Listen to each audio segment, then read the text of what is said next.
Segundo a visão escatológica, conhecida como pré-tribulacionismo, do final dos tempos, a vinda de Cristo se dará em duas fases.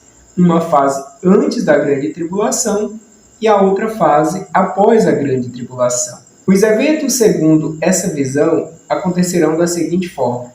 Primeiro, Cristo vem de forma invisível, ele não vem de forma pública, mas é uma vinda somente para a igreja, que eles chamam de primeira fase.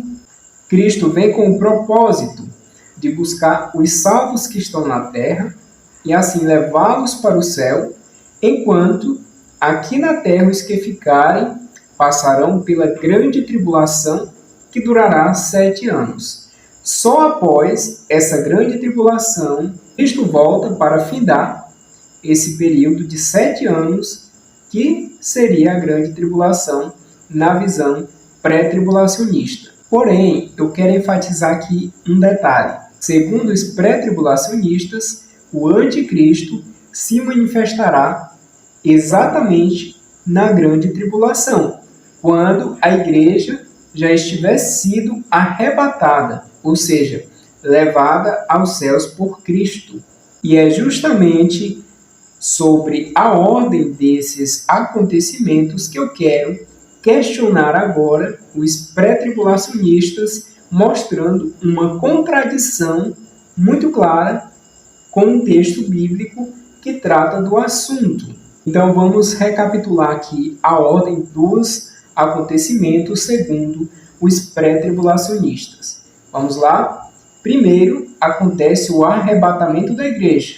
A igreja já não está na terra quando acontece a grande tribulação, na qual, observe isso, na qual o anticristo se manifesta. Segundo os pré-tribulacionistas, o anticristo é o homem do pecado referido na segunda carta do apóstolo Paulo aos Tessalonicenses, capítulo 2, versículo 3. Porém, eu estarei usando esse mesmo texto que os pré-tribulacionistas usam para apoiar a ideia do anticristo, para contestar a ordem desses acontecimentos segundo a visão pré-tribulacionista.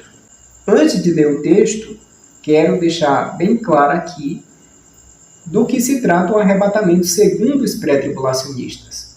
Porque, segundo eles, o arrebatamento é o momento em que todos os salvos se unem com Cristo de forma definitiva. Vamos à leitura do texto.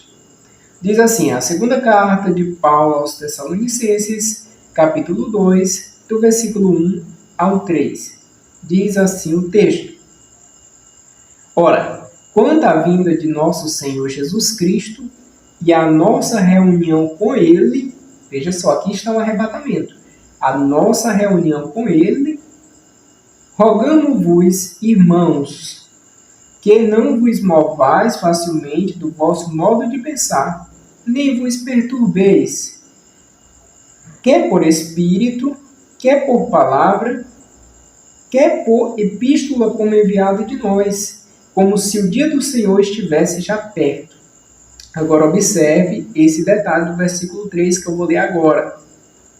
Ninguém de modo algum vos engane, porque isto o quê? O arrebatamento do qual Paulo estava falando, ou seja, o nosso encontro com Cristo, o encontro da igreja com o Senhor Jesus. Porque isto não sucederá sem que primeiro venha a apostasia e seja revelado o homem do pecado. Perceberam? Vou ler de novo o texto que diz assim. Ninguém de modo algum vos engane, porque isto não sucederá, ou seja, o arrebatamento não sucederá sem que primeiro venha a apostasia e seja revelado o homem do pecado, o filho da perdição. Vocês conseguem perceber que o texto diz que o arrebatamento, esse momento do encontro com Cristo, só acontecerá após a revelação do que eles chamam aqui de anticristo. Eu estou usando a própria visão, a própria interpretação do texto deles para que eles venham a ser refutados pelo próprio texto que eles usam para apoiar isso. Vamos lá.